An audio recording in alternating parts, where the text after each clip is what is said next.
All right, everyone. Welcome back to another episode of Taillight Podcast, where we talk about the transition from the W-2 to entrepreneurship and financial freedom. Today we have a very great, I've been waiting for this guest for a while because for exactly what this podcast is about, is exactly what he does. Now, however, I got to tell you a disclaimer. I don't know what I'm talking about. I don't know anything about anything. And neither my guest, he is on his own thing and everything else, but we're going to have fun doing it. And he's going to talk about taking a little bit of the less frightening thing about W-2, leaving the W-2, the security of it, and we'll talk about that a little bit, to actually doing it on your own and finding that freedom. So stay tuned, and thanks for tuning in.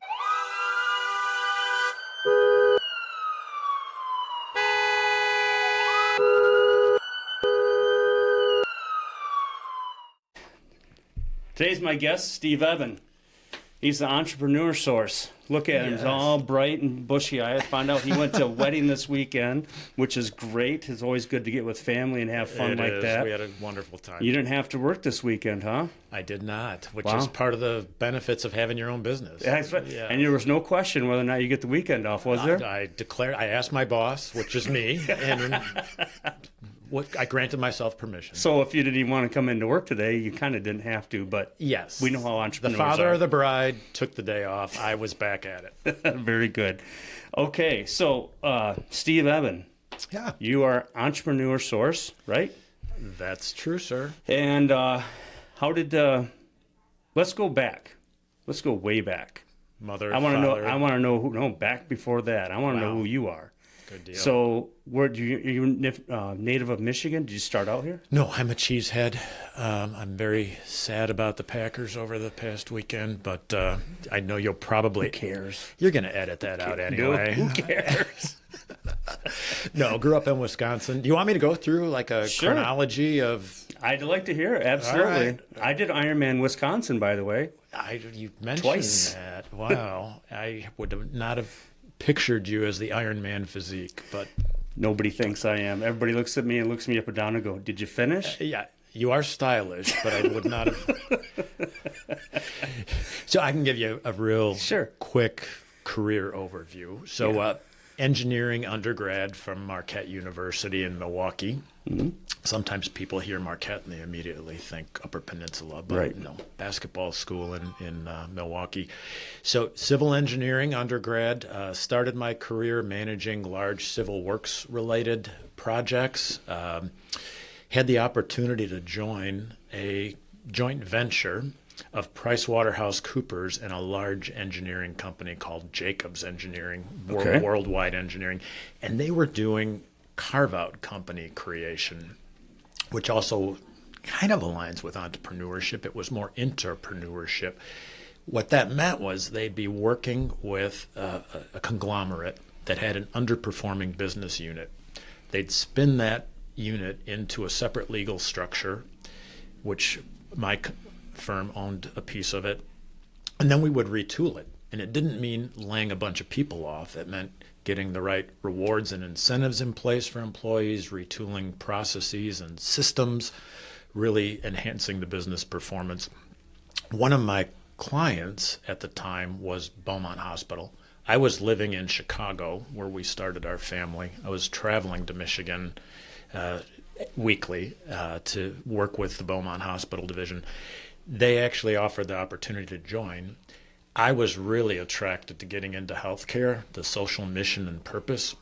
So moved to Michigan in 2003, supervised a group of clinical engineers, which were more like the industrial engineers of healthcare.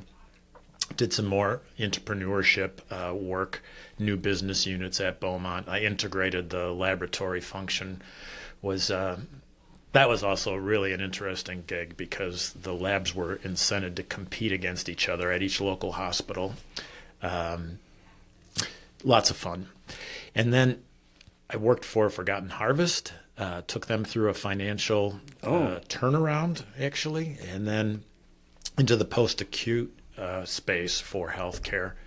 I had been through some reorganizations in my career. Many of my clients have gone through similar experiences, and that's really what had me start to get interest into doing my own thing. At the time, I was more in my mid-50s, and I just wanted more control. I didn't want to have other potential for reorganization, and was at a point in my career where I think I was also experiencing some ageism as I was trying to get back into the job market.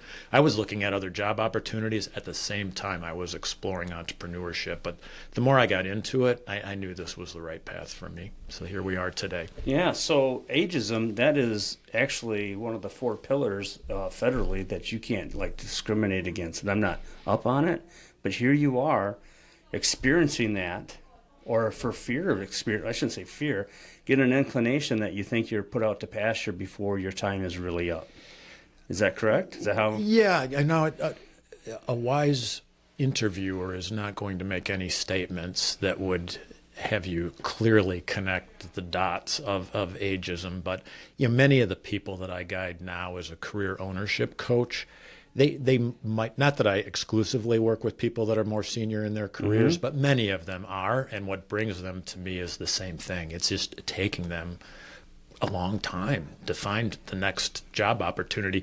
And when they do find it, what they might experience is they're taking a 25% pay cut from what they were at before. Without a doubt. I mean, you think about it, and a lot of them probably had that yearning, like, I could do better than that boss could do.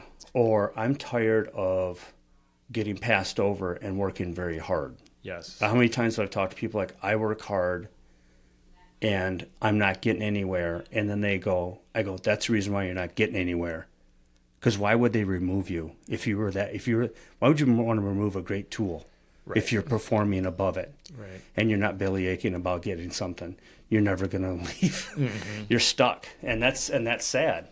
So, and a lot of people are coming up on it. I mean, let's transition a little bit into, before we get into the purpose of what we're doing here, is that we're getting a lot of layoffs now.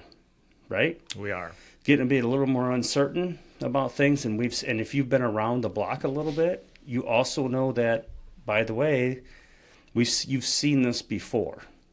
Right. You've seen this before. This is nothing new, and you know the difference is the end punchline here. So what do you do?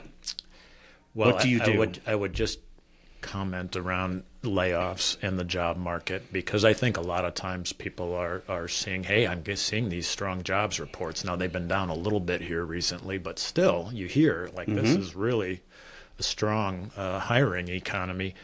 And I think it's absolutely true, but it might not be for senior related jobs. Many times where there are layoffs, it's restructuring those senior level people. They're probably not replacing them, or when the new hires are coming into an organization, it's at the entry level jobs. Right. So really the purpose we're trying to discover how someone can escape that W-2. Right. And start a new life. I did that. Yes. I found myself, just in disclosure here, at age almost 50, can't do the job they want to do. Right. Now what do you do? And I'm not ready just to sit around and do nothing. I'm going to do something, and which I'd always wanted to do anyway. But there's a lot of other cats out there who are now contemplating this and going, I'm getting older. And I know, and this doesn't just take on age, because you brought up ageism, I'm stuck on it. But this could be anybody who's even they're starting out and they don't want to go the college route, right? Sure. I mean, they're like, look at that, going, okay, you're going to give me $100,000. This is a little caveat here. You're going to give me $100,000 to go to college, right?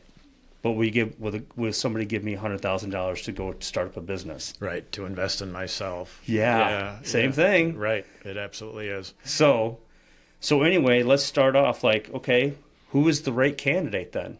With that being said, I just went from one spectrum to the other. You did. One spectrum to the other. Who's the right candidate? Because you got an 8-year-old just out of high school, full of energy, and now you got the 55-year-old.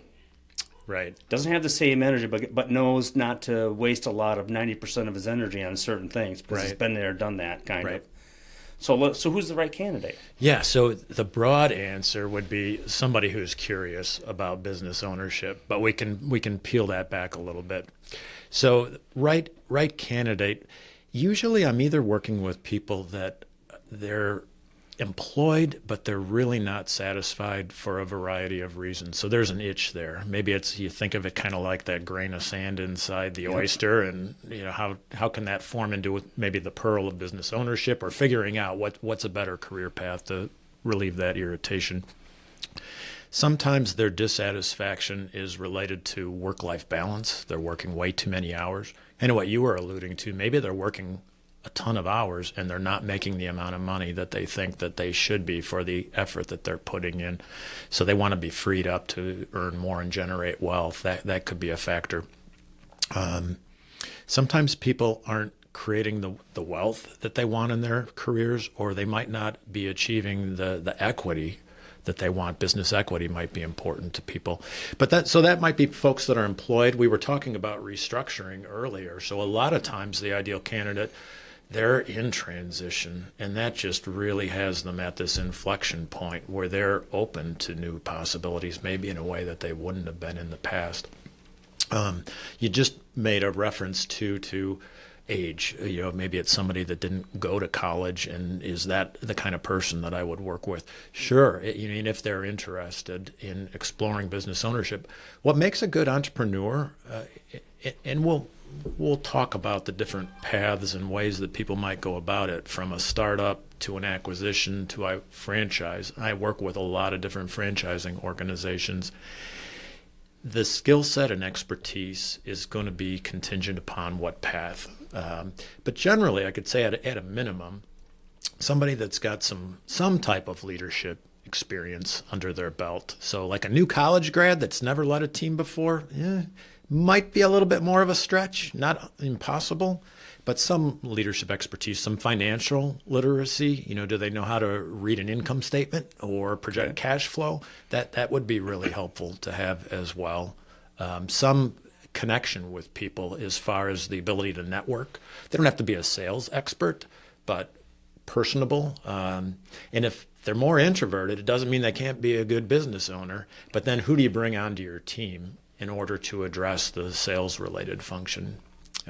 So bottom line, bringing it all back, just somebody who's maybe got a pain point, or perhaps they just want to increase their wealth and equity, and they're curious. That's a great person for me to work with. Okay, so, but then you take this person that probably, because there's got to be some people out there that you've come across, and I've met them, I want to be an entrepreneur. You like the idea. Let's explore that just briefly. You like the idea because entrepreneurship is now like anything else. It's a watered down term, because everybody says there's a lot of entrepreneurs out there, and have never ever sat there like, I just spent $10,000 on advertising that I didn't really have, and it failed.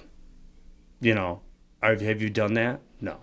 Got it. And what do you mean by that? Well, I don't know they haven't had that pain of what entrepreneurship is like, but they want to use the title. Is that, and probably some people have come across, I don't know if you ever come across people like that always kind of want to say they're this, but they're not.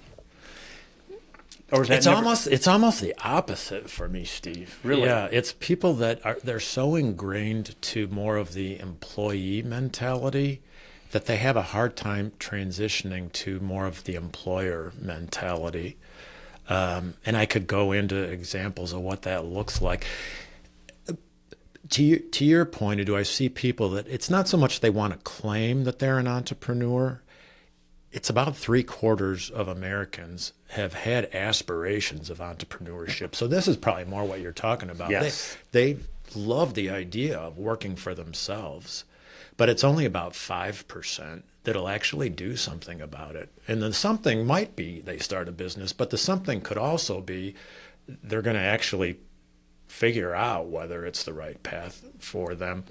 And I think a lot of times why people don't start investing in that evaluation is because they either don't know how to start and go about it, or because as soon as they get excited about the idea of entrepreneurship, fear immediately kicks in, and it shuts them down. So that's where I come in as a coach. We're creating a safe space to learn and explore around different options. We're not rushing to decisions.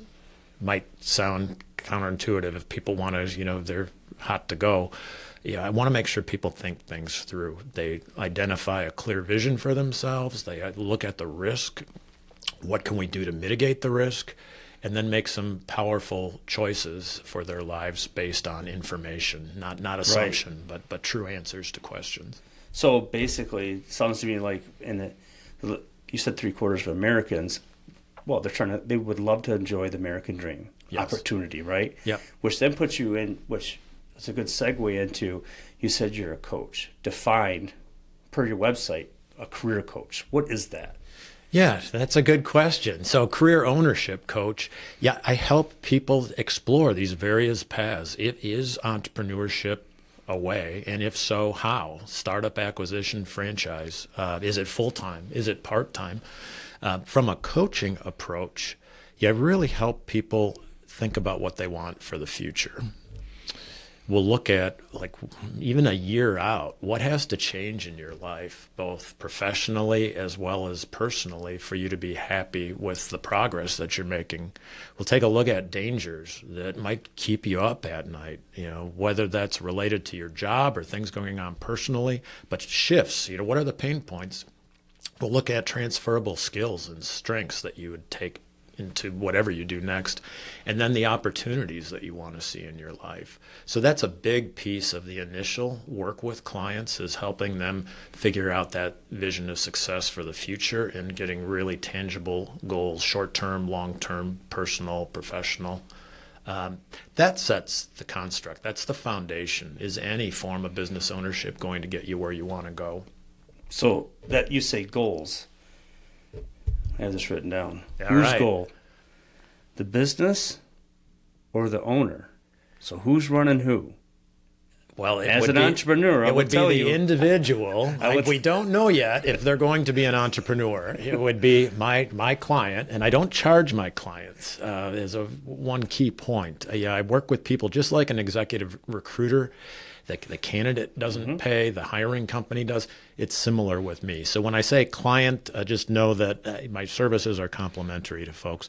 But no, it's my client's goals. We don't know if business ownership's right or not, and I serve as a guide. I'm not trying to steer anybody or sell them on a particular business concept. It's how can I help with their discernment and help them achieve some powerful decisions to realize that future they want. Because I'm having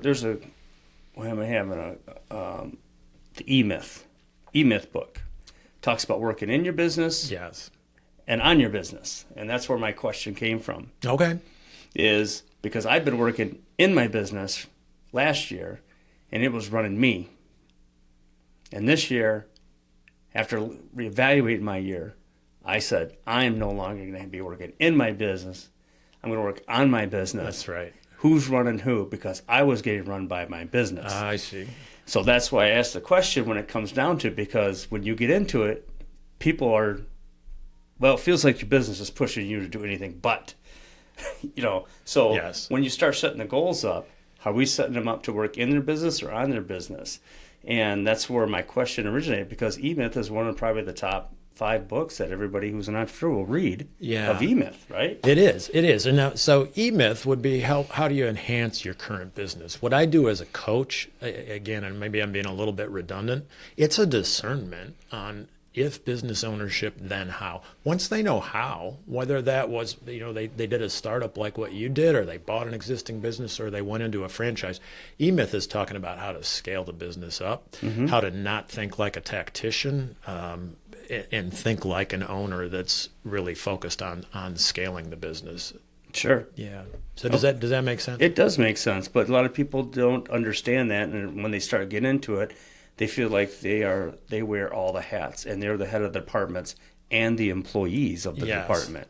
But I do know that you also have all these franchises you just brought up here. Yep. I mean, I'm talking, you said hundreds. I don't know I talked to you previously. I go, well, do you have a laundromat franchise? You go, yes. And I just started asking you, do you have this restaurant franchise? You got this franchise? I just kept going. You're like, yes. Okay, yeah. I'm done. My questions are done. So you have a lot of franchises that are, of course, and let's not forget everyone here. His stuff is complimentary. I would have to pay in my business, if I chose to do so, would pay for a coach. Some coaches are $25,000. They'll offer you $25,000 for 6 months. Get that. You probably don't have that money in the beginning. Now, with that being said, again, because I'm setting this up. Yeah. How much is yours? I don't charge my clients anything. I mean, it does get paid, but the person starting this is not getting charged. I could pay $25,000 or $1,800 a month from the smallest. I don't think they understand. Sure. I don't think people would really get it, how much they're actually getting, because you have to pay for this coaching. If any other, here we got a guy that goes, no, we're trying to get you launched. So anyway, go ahead, explain that. Yeah, let me explain it and also do a little bit of expectation setting.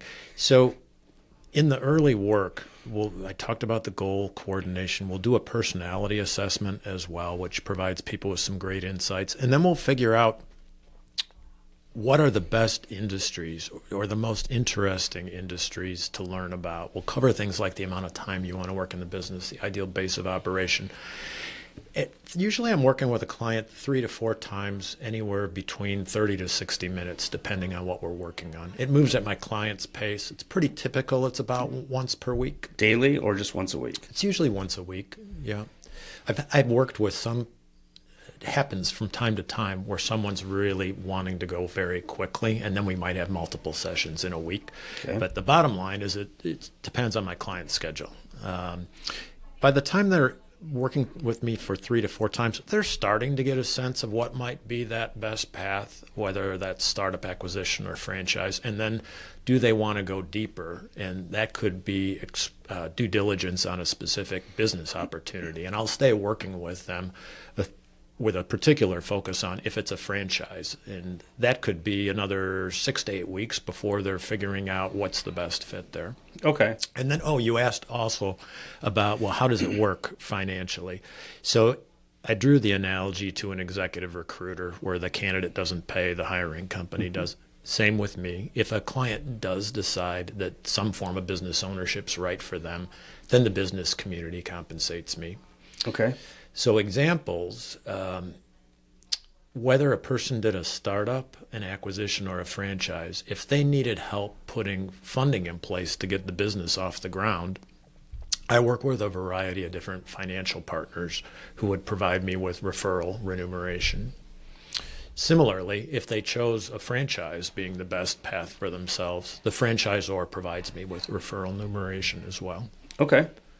So what are some of the... Okay, give me a common franchise that you see, and then what's the most like I never would have thought that would be a franchise. Like I can't even think about like a worm farm. There's no worm farm, but I'm trying. What is something out there? I don't know. Well, it spans about 30 different industry sectors. Sure. When people hear franchise, many times like a slogan they've heard on TV will come up. They'll immediately think of a dominant fast food franchise. It's so much more than that. So I'm probably not going to be able to rattle off all 30 off the top of my head, but I've had clients that have done more like white collar consulting, or it's been like executive recruiting, leadership development related franchises, pets, health, wellness, senior care industry, a lot in the home services space, real estate, property management, fast food or fast friendly food, healthy food would be in there as well, but it's so much more than that. Okay. All right. Then who picks the business? I think we touched on it, but who would pick? I think you mentioned the guy wants to come in there, and I know you've done a personality test because you sent me over, and I thought that was very interesting. Yep. And what I mean by picks the business, like you send over that personality test, and you go, I'm an introvert. And with that, let's just say I'm an introvert, which I'm not. I wouldn't have picked that up with you, Steve. If I was an introvert, I don't know if a hustle and bustle of like a fast-paced subway joint where you got to be out there and you're rattling off stuff might be from. It might be, but I'm just saying, maybe it's a different business. Like, does this really fit you? You're going to be successful because you'd be miserable. Right. I mean, I would love that. Hey, did you like the sandwich? Hey, hey, I would be all into that. You know, whereas bookkeeping. I'd rather put a dental tool in my ear just so you know. That's not my franchise. There's an image I don't get every day. Like, I couldn't do it. Well, I'd say, if it's a Subway and you're the owner and you're making the sandwiches, you might be in the E-Myth being a tactician. So that's just another way to frame it. But so the personality assessment will definitely, it'll factor in. I'd say all personalities can be successful entrepreneurs. Sure. It's a matter of how do you structure the team. So, if you're a high dominant person, very goal-oriented, visionary out there, sometimes a startup is really great for folks like that. They might also think more like empire builders. Maybe they go into a franchise concept that they want to grow a regional presence in. For those that might be more on the introverted side, I'm actually introverted and I talk to people all day long for a living. But more introverted, it's how do you set up your team? Maybe if you're not comfortable out in a networking situation, you've got somebody on your team who is. Many times in a franchise concept as well, they may have a national call center that's actually fielding requests for service and many times doing outbound calls, generating leads as well. Really? So there's support systems in place for business development. So with how much does this cost to get involved? I know each one is, but do you know what would be the minimum that somebody would have to, if like you're sitting there, let's take some of these layoffs are happening in Detroit. Yeah. We got some people that are getting laid off at Chrysler and Stellantis, whatever, all the other ones. Mm-hmm. And they're like, you know what? I mean, my brother's an engineer. He got laid off from a company and he went to a smaller company. He's like, I'm tired of the corporation world, but he's older. And he says, I'm just done. Yeah. And he went there. Now he loves it. Sure. He does MRI machines. Never would have guessed. But that's my point is he's like, I just want the smaller feel of a group setting that we're actually working. Sure. And we ain't got a red tape. And that's what entrepreneurship. I'm done with the red tape. Let's get to work. Right. Nimble decision making. Yeah, exactly. Let's get to work for people. Exactly. I don't have any red tape. I don't have anything.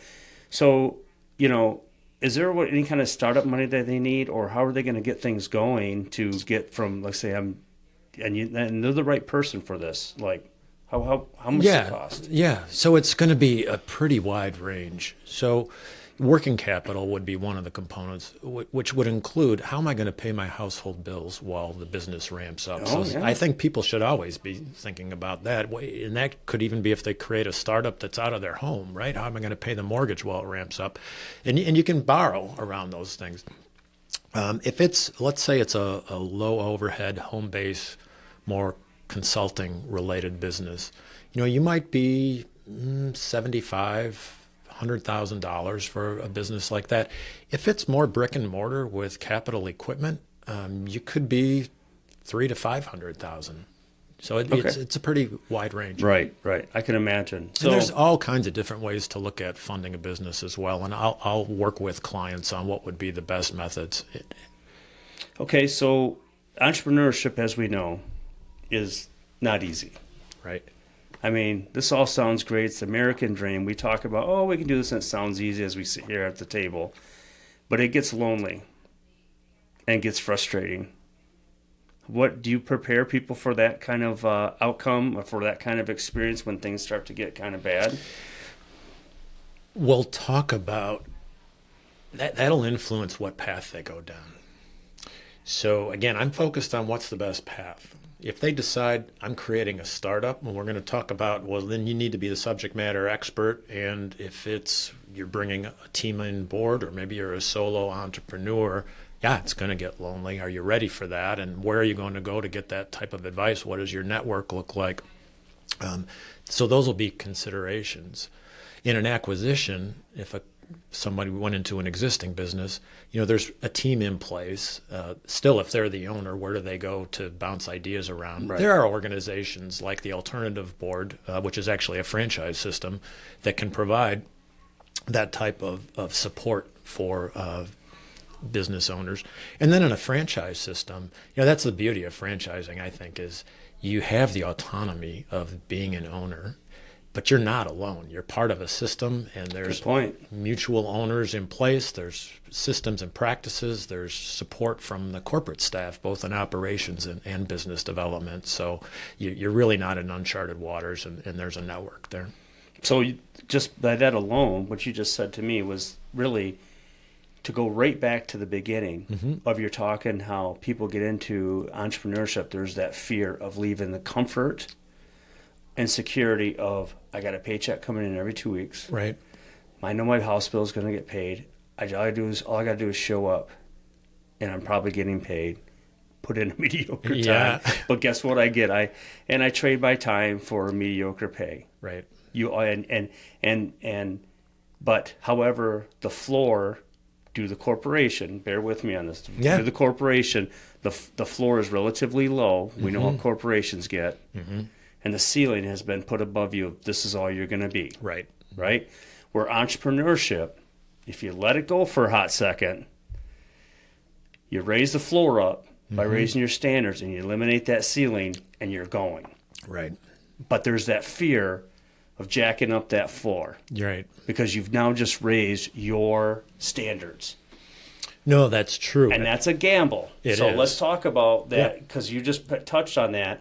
Yes, you're not alone, but then again, you said there's a little fearful here. Right. But let's talk about raising the floor and eliminating the ceiling, because now you're in the entrepreneur. You could be a millionaire in how many years? Yeah. 5 years you could be financially free, correct? You could. It's not just could. It's not by the luck of a lottery ticket. I've done it myself. No, I didn't believe it because I'm a skeptic. I don't trust nobody. And somebody says you do it. I go, no way you could do it. So I did it. I jumped into it, and guess what? It's true. And I was like, now what can I do? And it's kind of blown my mind. Yeah. So I'm just saying. Yeah. Well, the tee up for that question, I think, is right back to the employee versus the ownership mentality. And what you were saying is, many times the employees, it's focused on short-term results, and they're comfortable with the predictability of a paycheck. I was there for 35 years. I completely understand it. It feels stable. But it's not always true when you think about their jobs are not long-term today. It might be 2 to 3 years, and people are needing to look for the next opportunity. Hold on. It's quite short. I didn't know it was that now. Because hold on. Well, I would just say that the days where my dad was in the same company for just about 40 years. That is uncommon today. Really? Yeah. Jobs are very short-lived. Yeah. So your point was, think about what you could make for yourself, and you're getting beyond that earning ceiling that might be in place in corporate America. So it's the short-term thinking about being an employee to the longer-term wealth creation. And it is a shift, and most people haven't done it before. I hadn't done it before either. I got into this business, which is part of a franchise system, by working with a career ownership coach, and I like the experience so much. So I can share personally. Yeah, you're wanting something different, then you need to do something different in order to be able to achieve it. And these are muscles that you might not have built up before. So, working with somebody that can help you to take that. And I never view it like a leap. It's getting information. It's safe. We're just making decisions based on, maybe a new way of thinking about what you want for your future, and then how to get there.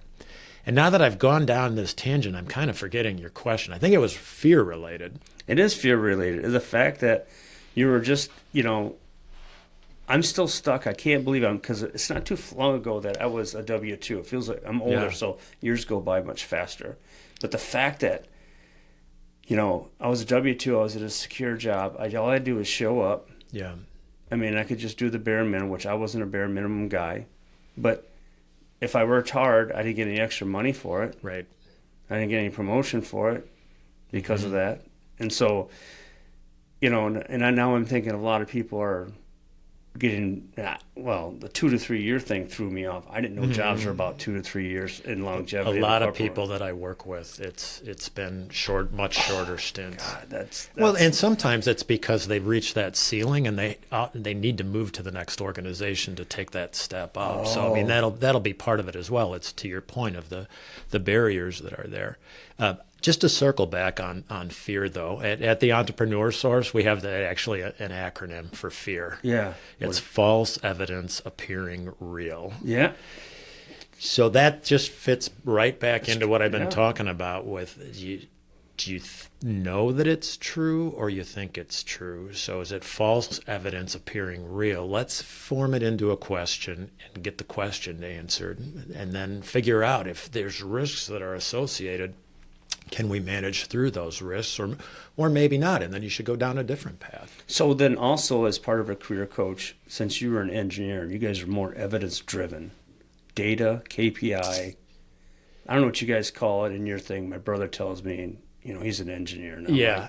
I just call it KPIs now. That's the new buzzword for us. Well, key performance indicators. Working with people, I certainly have KPIs for my own business in terms of the number of people I should be working with in order to hit my own business success targets. But working with an individual, that personality report, I mean, you saw a lot of statistics in that, which is really helpful for people to understand about themselves. But, people are not numbers in my business. I'm really focused much more on the subjective, what do they want, and then the exploration. We do have structured tools that help folks. But it's not going to be like filling out a formula. Right. You told me X, Y, and Z, so here's the perfect answer for what your future should hold. It's much more subjective than that, but structured. Yeah, because I'm thinking of something like, okay, if you start this business when it starts here, to get you to launch date, you have to do X, Y, and Z to get here. Okay. And it's numerically, it's evidence driven, evidence bound, because like you're saying, hey, you've got to talk to so many people. I too have to talk to so many people to get to my 2.5. I know my KPIs. Sure. Okay. I know how many doors I have to knock. I know how many mailers I have to get during certain times of the years before I know I'll get an appointment. I surround myself with that. Well, then let me just flip that into a little bit around financial forecasting as you're thinking about a business, because, that's a number. Yes. So if a client's deciding about a startup, they're, of course, going to make the best business assumptions that they can. They're going to probably do some research on what they think the business could do. They're going to bake that into a business plan, take that plan maybe to the bank to get an SBA loan. But they've got a best laid plan. Now, hopefully the assumptions are accurate, but they're untested. Right. Still, that can be a good path for people that really want that control. They've got a passion for an idea or a service that they want to bring to market, and they want to be a subject matter expert in all areas of the business. That can be a good path. In terms of numerics around acquiring a business, you'll have financial statements to base the valuation of the business. Hopefully, they're not inflated, right? You want to make sure there's not two sets of books, but there's a performance history that's existed with what this business has done over time. You'll want to really assess, has the business peaked? Is it on a downward potential trend? Is what's going on in the market? Really? So that would be, part of quantification as well. And then around numbers in franchising. So it's the due diligence of assessing, is a franchise the right opportunity for a person? A very transparent experience. Franchising is heavily regulated by the Federal Trade Commission. Yeah, right. So you're going to get all the information you need to make a solid decision. And maybe I'm getting a little too detailed here, but the idea of the numerics. So there is a document that's filed with the Federal Trade Commission, and that is called the Franchise Disclosure Document. Okay. It'll have detailed financial information. It'll include what owners have made across the whole network of franchisees. It'll have the investment cost line item detail. You'll be able to talk to current owners and see what they've done in their business for financial performance and can you replicate that? Which you should be able to. Sure. It's proven systems that have been tested over time. So you'll get a very transparent experience and a chance to really kick the tires on what the business can do for you. So the big thing about all this, to summarize all this out, is that to knock out the fear, is that you have a franchise. Franchise is most likely the one they're going to pick. You're kind of like, this is a subject that I like to do. We make sure that you're kind of in a fit. Right. We're going to help you get things going. And the pattern is already there. If I'm going to own, you pick the franchise that is out there. Obviously, they're successful. Right. As long as you follow that pattern. Because nothing is, would you agree, there's nothing new under the sun? There's not. I would say that franchises are also very good at looking at the market and how it's evolving strategically.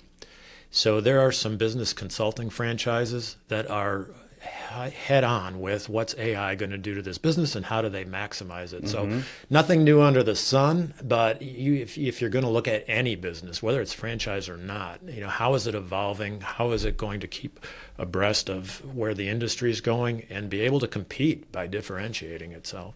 Okay.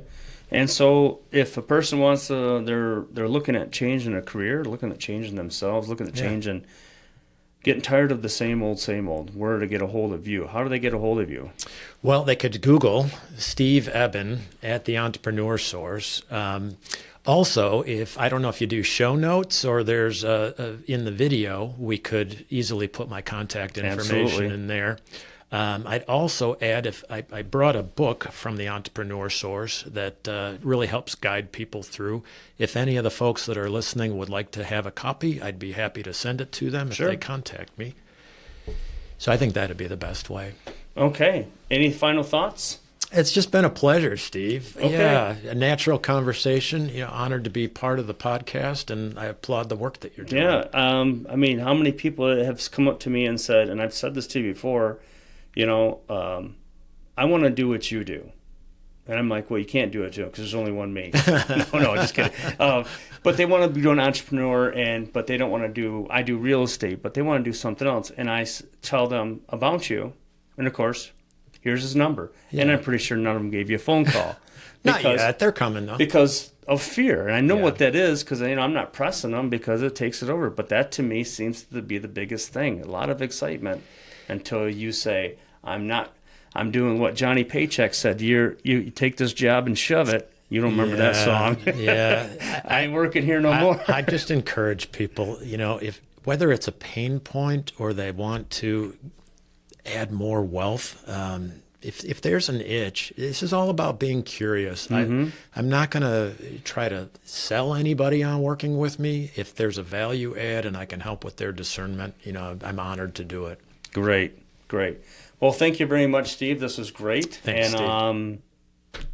Hey, again, on Taillight Podcast, this is it. This is the actual person that will actually get you from staring at the taillight in front of you as you go to your 2-hour commute on your way to work, listening to this podcast, and a 2-hour back staring at the taillights on the way back home.